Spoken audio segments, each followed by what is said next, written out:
ಶಾಂತರಾಜ್ ಪೋಳ ಅವರೇ, ಈ ಫ್ಯೂಯಲ್ ಕಂಪನಿಗಳ ಕಡೆಯಿಂದ ನೀವೇನೂ ಮಾಡ್ಲಿಕ್ಕಾಗದಿರೋ ಸ್ಥಿತಿಲಿ ಇದ್ದೀರಾ? ನಾಳೆ ದಿನ ಇವತ್ತಿಗೆ ನಡೀತಿದೆ ಸರ್, ಇವತ್ತಿಗೇನೋ ಗ್ಯಾರೇಜ್ ಅವ್ರನ್ನ ಕೇಳ್ಕೊಳ್ತಾ ಇದ್ದಾರೆ, ಸರಿ. ನಾಳೆ ದಿನ ಪೆಟ್ರೋಲ್ ಬಂಕ್ ಮುಂದೆ ಬಂದು ಕೂತ್ಕೊಳ್ತಾರೆ ಸರ್ ಅವರು, ನಿಮ್ಮ ಪೆಟ್ರೋಲ್ ಬಂಕಲ್ಲಿ ನಾನು ಈ ತೈಲ ಹಾಕ್ಸಿದ್ದಕ್ಕೆ ನನ್ನ ಗಾಡಿ 40,000 ರೂಪಾಯಿ ಖರ್ಚು ಬಂತು ಅಂದರೆ ನೀವು ಯಾರನ್ನು ಹೊಣೆ ಮಾಡ್ತೀರಾ? ಹೊತ್ತಿಗೆ ಜಗಳ ಆಡ್ಕೊಂಡು ನಿಂತ್ಕೋತೀರಾ? ಪೆಟ್ರೋಲ್ ಬಂಕಲ್ಲಿ ಒಂದು ಗಾಡಿ ಜಗಳ ಆಡ್ತೀರಿ, 2, 50, 100 ಸಾಧ್ಯ ಇದೆಯಾ ಸರ್ ಇದು? ಇಲ್ಲ ಸರ್, ಸಾಧ್ಯವಿಲ್ಲ. ನಾವು ಅಧಿಕಾರಿಗಳ ಏನು ನಮ್ಗೆ ಸರಿಯಾಗಿ ಮಾಹಿತಿ ಕೊಟ್ಟಿಲ್ಲ ಸರ್. ಈಗ ಸ್ಟಾರ್ಟ್ ಆಗಿದೆ ಅದು. ಇನ್ನು ಮುಂದೆ ತಾವು ಹೇಳಿದಾಗೆ ನಾವು ನೋಡ್ಕೋಬೇಕು ಸರ್, ಅಷ್ಟೇ. ಅಲ್ಲ ಸರ್, ಇದು ಇವತ್ತನೇ ಬಂದೇ ಬರುತ್ತೆ ಪ್ರಾಬ್ಲಮ್ಮು. ಈಗ ವಿನೋದ್ ಅವರು ಕೇಳ್ತಿದ್ದೆ, ಇಲ್ಲಿ ಎಂಜಿನ್ ಟೆಕ್ನಿಷಿಯನ್ ಇದಾರೆ ಅವರು, ಅವ್ರಿಗೆ ಬರ್ತಿರ್ತಕ್ಕಂಥ ಗಾಡಿಗಳು 20,000 30,000 ಖರ್ಚು ಮಾಡ್ಬಿಟ್ಟು ಒಬ್ಬ ಗ್ರಾಹಕ ಕೇಳ್ತಾನಂತೆ, ಸರ್ ನೆಕ್ಸ್ಟ್ ಏನೂ ಪ್ರಾಬ್ಲಮ್ ಬರಲ್ಲ ಅಂತ ಗ್ಯಾರಂಟಿ ಕೊಡ್ತೀರಾ ಅಂತ ಕೇಳ್ತಾನಂತೆ. ನೆಕ್ಸ್ಟ್ ಒಂದು ಹೇಳೋರ್ಗು ಅವರು ಹೇಳ್ತಾರೆ, ನೋಡಪ್ಪ ಇದು ನನ್ನ ಸಮಸ್ಯೆ ಅಲ್ಲ, ನೀನು ಹಾಕಿಸ್ತಿರೋ ಫ್ಯೂಯಲ್ ಸಮಸ್ಯೆ, ಹೋಗಿ ಪೆಟ್ರೋಲ್ ಬಂಕ್ ಅವ್ರು ಕೇಳ್ಕೊಳ್ಳಪ್ಪ ನೀವು ಅಂತ ಹೇಳಿದಾಗ ಪೆಟ್ರೋಲ್ ಬಂಕ್ ಮುಂದೆ ದೊಡ್ಡ ಕ್ಯೂ ಆಗುತ್ತೆ ಸರ್, ಗಲಾಟೆ ಆಗುತ್ತೆ, ಪ್ರತಿಭಟನೆ ಆಗುತ್ತೆ, ಅವ್ರ ಹೊಟ್ಟೆ ಸಂಕಟ ಅಲ್ಲಿ ಆಚೆ ಹಾಕ್ಬಿಡ್ತಾರೆ ನಿಮ್ಮ ಮೇಲೆ. ನೀವೇನಾದ್ರು ಮಾಡಬೇಕಲ್ಲ ಸರ್ ಈ ಟೈಮಲ್ಲಿ?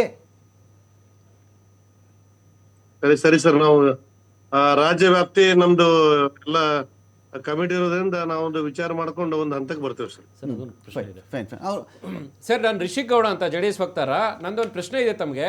ಈಗ ಒಂದು ವೇಳೆ ನಾಳೆ ಏನಾದರೂ ಈ ರೀತಿ ಪ್ರಾಬ್ಲಮ್ಗಳು ಹೆಚ್ಚಿಗೆ ಆದಾಗ ನಿಮ್ಮಲ್ಲಿ ಏನದು ಫ್ಯೂಲ್ ಹಾಕ್ಸ್ಕೊಳ್ತಿರೋಂಥವ್ರು ಬಂದ್ಬಿಟ್ಟು ನಿಮ್ಮ ಮೇಲೆ ಕಂಪ್ಲೇಂಟ್ಸ್ ಮಾಡಿದ್ರೆ, ಅಂದರೆ ನಿಮ್ಮದೇ ಪೆಟ್ರೋಲ್ ಬಂಕ್ ಅಂತಲ್ಲ, ಎಲ್ಲ ಪೆಟ್ರೋಲ್ ಬಂಕ್ ಒಟ್ಟಾರೆ ಸೇರಿಸ್ಕೊಂಡು ಹೇಳ್ತಾ ಇದ್ದೀನಿ, ಆವಾಗ ತಾವುಗಳು ಕಸ್ಟಮರ್ಸ್ ಪರ ನಿಂತ್ಕೊಳ್ತೀರಾ, ಸರ್ಕಾರದ ಪರ ನಿಂತ್ಕೊಳ್ತೀರಾ, ಅಥವಾ ಡೀಲರ್ಸ್ ಅಸೋಸಿಯೇಷನ್, ನೀವು ಯಾವ ರೀತಿ ಒಂದು ಸ್ಟ್ಯಾಂಡ್ ತಗೊಳ್ತೀರಾ ಸರ್? ಇಲ್ಲ ಸರ್, ನಾವು ಯಾವ ಕಂಪನಿಯಿಂದ ತೈಲ ಬರುತ್ತೆ ಆ ಕಂಪನಿಯವ್ರಿಗೆ ನಿಲ್ಲಿಸ್ತೇವೆ ಸರ್ ನಾವು. ಅಲ್ಲಲ್ಲ, ನೀವು ನಿಮ್ಮ ಸ್ಟ್ಯಾಂಡ್ ಯಾವ ಥರ ಇರುತ್ತೆ? ಈ ಪ್ರಾಬ್ಲಮ್ಸ್ಗಳೆಲ್ಲ ಬಂದಾಗ ನೀವು ಕಸ್ಟಮರ್ ಪರ ನಿಂತ್ಕೊಂಡು ಅವ್ರಿಗೆ ಸಪೋರ್ಟ್ ಮಾಡ್ತೀರಾ, ಹೌದು ಅವ್ರಿಗೆ ಇದೆಲ್ಲ ಪ್ರಾಬ್ಲಮ್ ಆಗ್ತಿರೋದ್ರಿಂದ ನಾವು E20ನ ಬಳಸಲ್ಲ, ನಾವು ಮಾರಲ್ಲ ಅಂತ ಹೇಳ್ತೀರಾ, ಅಥವಾ ಕಂಪನಿಯವ್ರ ಪರವಾಗಿ ನಿಂತ್ಕೊಳ್ತೀರಾ? ಇಲ್ಲ ಸರ್, ಯಾರು ಬರ್ತಾರೆ ನೋಡ್ಕೊಂಡು ಕಂಪನಿಯವ್ರು ಕರೆಸಿ ಈ ರೀತಿ ಆಗ್ತಾ ಇದೆ ಕಂಪನಿಯವ್ರಿಗೆ ತೋರಿಸ್ತೇವೆ ಸರ್ ನಾವು. ನಮಗೆ ಕಂಪನಿಯವ್ರು ಕೊಡುತ್ತಾನೆ sir. Thank you. Fine. Thank you Shantaraj Pola ಅವರೇ, ಥ್ಯಾಂಕ್ ಯು ರಿಷಿಕ್, ವಿವಾನ್, ಸಾಕಷ್ಟು ವಿಷಯಗಳ ಬಗ್ಗೆ ಮಾತಾಡಿದೆ. ಥ್ಯಾಂಕ್ ಯು ನಂದನ್ ಕಶ್ಯಪ್ ಅವರೇ, thank you Shashi, thank you Vinod ಅವರೇ. ಒಟ್ಟಿನಲ್ಲಿ ಒಂದು ಗಂಭೀರ ವಿಚಾರ ಇದೆ ಇದು. ಅಂದರೆ ಈ ಒಂದು ಡಿಬೇಟ್ ಇತ್ತಲ್ಲ, ಗಲಾಟೆಗಳಿರಲಿಲ್ಲ ಈ ಡಿಬೇಟಲ್ಲಿ. ನನ್ನ ಪಾರ್ಟಿ ನಿನ್ನ ಪಾರ್ಟಿ ಅದಿರಲಿಲ್ಲ.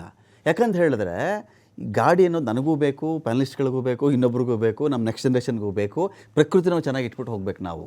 E20 ಬಗ್ಗೆ ವಾದಗಳೇನೇ ಇರಲಿ, ನಮ್ಮಲ್ಲಿ ಇದು ಪ್ರಯೋಗಕ್ಕೆ ಒಳಪಟ್ಟಿದೆಯಾ, ರಿಸರ್ಚ್ ಆಗಿದೆಯಾ, ಫಲಿತಾಂಶ ಬಂದಿದೆಯಾ, ಆಯ್ಕೆಗಳಿದೆಯಾ? ಈಗಿರ್ತಕ್ಕಂಥ ಪೆಟ್ರೋಲ್ ಬೆಲೆ ನಮಗೆ ಒಳ್ಳೆ ಪೆಟ್ರೋಲ್ ಕೊಡಿ.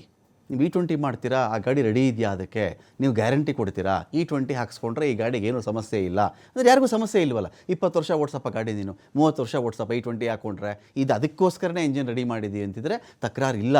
ಆಲ್ರೆಡಿ ಸಾವಿರಾರು ಗಾಡಿ ಇರ್ತವೆ, ಬಂಡವಾಳ ಹಾಕ್ಬಿಟ್ಟಿರ್ತೀವಿ. ಗಾಡಿ ಅಂದರೆ ಒಂದು ಸೆಂಟಿಮೆಂಟು, ಕಾರ್ ಅಂದರೆ ಒಂದು ಸೆಂಟಿಮೆಂಟ್. ನಮಗೆ ಕಾರ್ ಅಂದರೆ ನಾವು ಎಷ್ಟೋ ಕಷ್ಟಪಟ್ಟು ತೊಗೊಂಡಿದ್ದೀವಿ ನಾವು ಕಾರು. ನಾನು ತೊಗೊಂಡು ಮೊದಲನೇ ಗಾಡಿ ಇದು, ನಾನು ಇದನ್ನು ಮಾರಲ್ಲಪ್ಪ, ಇದು ಮನೆಗೆ ಅದೃಷ್ಟ. ನೂರಾರಿವೆ ಈ ಥರ ಮನುಷ್ಯನಿಗೆ ಒಂದು ಕಾರ್ ಅಂದರೆ.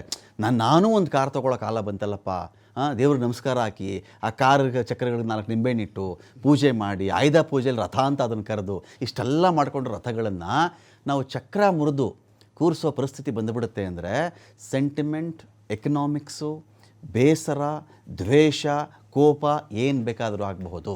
ಅಟ್ ದ ಸೇಮ್ ಟೈಮ್ ಈ ಪ್ರತಿಭಟನೆ ಆಗುವಂಥ ದಿನಗಳು ಕೂಡ ದೂರ ಇಲ್ಲ ಅಂತ ಅನ್ನಿಸ್ತಾ ಇದೆ. ಆದಷ್ಟು ಬೇಗ ಇದನ್ನು ಕಡ್ಡಾಯ ಮಾಡ್ತಿರೋ ಮಾಡಲ್ವೋ ಆ ನಿರ್ಧಾರಕ್ಕೆ ನೀವು ಬನ್ನಿ ಅಂತ ಹೇಳ್ತಾ ಡಿಬೇಟ್ ಮುಗಿಸ್ತಾ ಇದ್ದೀನಿ. ನಮಸ್ಕಾರ.